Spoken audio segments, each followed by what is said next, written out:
Bonsoir. J'imagine que c'est la déception qui prédomine quand on arrive comme ça en finale d'un grand chelem, être battu en 2-7-6 séries. On rappelle le score encore une fois, 6-4, 7-6. Hein.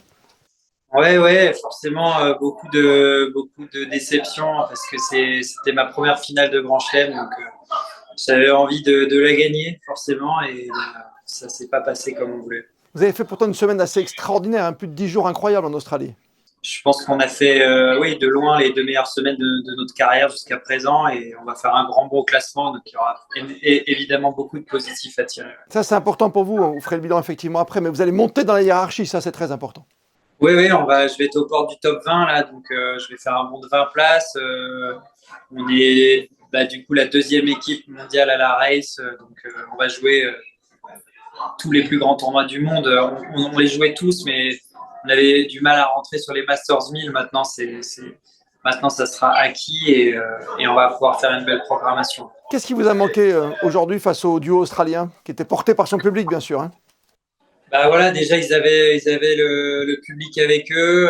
En Australie, le public est très très chaleureux, donc voilà, après, eux sont des spécialistes de simple à la base et ils ont eu un parcours exceptionnel. Ces 2 semaines, en fait, ils jouaient sans pression parce que voilà, ils ont battu les numéros 2 mondiaux 6-3, 6-1.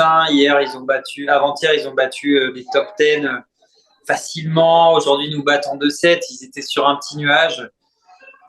C'est des très très bons joueurs. Voilà, ils ont été juste meilleurs que nous aujourd'hui. Juste meilleur que vous, tout simplement. Vous ne cherchez pas d'autres excuses, ce qui est très bien. Hein. Non, non, je suis pas du genre à chercher des excuses. C'est la réalité du sport. Hein. C'est que le jour J, c'est le meilleur qui l'emporte. Alors peut-être que sur l'année, on est une meilleure équipe de double, mais en tout cas aujourd'hui et sur cette quinzaine, c'était eux les meilleurs et ils l'ont prouvé. Ça vous donne envie avec votre compère polonais, hein, Jan Zelensky, de continuer au plus haut. En plus, ce qui est drôle, juste pour la petite photo, c'est que Monaco c'est rouge et blanc et que la Pologne c'est blanc et rouge. Hein. Ça va bien sur la photo. Ça match très bien et oui, oui, toujours. C'est toujours prévu qu'on continue et ça nous donne encore plus d'envie, évidemment, même si la déception domine ce soir, ça nous donne beaucoup d'envie pour la suite. Ouais. La suite, elle arrive très vite. Vous allez reprendre l'avion. Vous êtes dans les vestiaires. Hein. Merci d'être avec nous dans les vestiaires de l'Australian Open aujourd'hui. Vous allez reprendre l'avion rapidement parce qu'on vous attend, vous le savez, samedi, dimanche prochain, Principauté pour la Coupe Davis.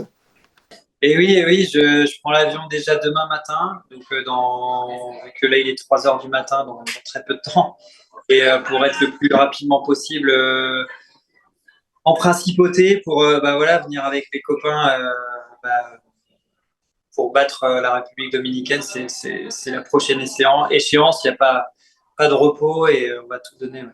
On va se régaler, ce sera en direct à la télévision, bien sûr, sur Monaco Info. Hugo, on vous attend avec impatience, avec vos 3 autres camarades, évidemment, de l'équipe de Coupe Davis. Encore un grand coup de chapeau. Bravo pour cette quinzaine australienne, marquée par une finale tout de même de Grand Chelem. Il y en a d'autres à gagner, vous inquiétez pas, Hugo. C'est gentil, merci. Puis je tiens à remercier évidemment la Fédération monégasque de tennis qui me soutient depuis très longtemps et je leur dédie aussi cette quinzaine qui est, je pense, très importante aussi pour l'histoire de la fédération et de la principauté. Donc je suis assez fier et voilà, je pense à eux. Merci pour ce petit message et digérez bien le décalage pour être en pleine forme sur la terre battue du Monte Carlo Country Club le week-end prochain. Bonne fin de petite nuit, Hugo Nice, et bon vol vers la France et Monaco, bien sûr. Merci à vous. Merci beaucoup.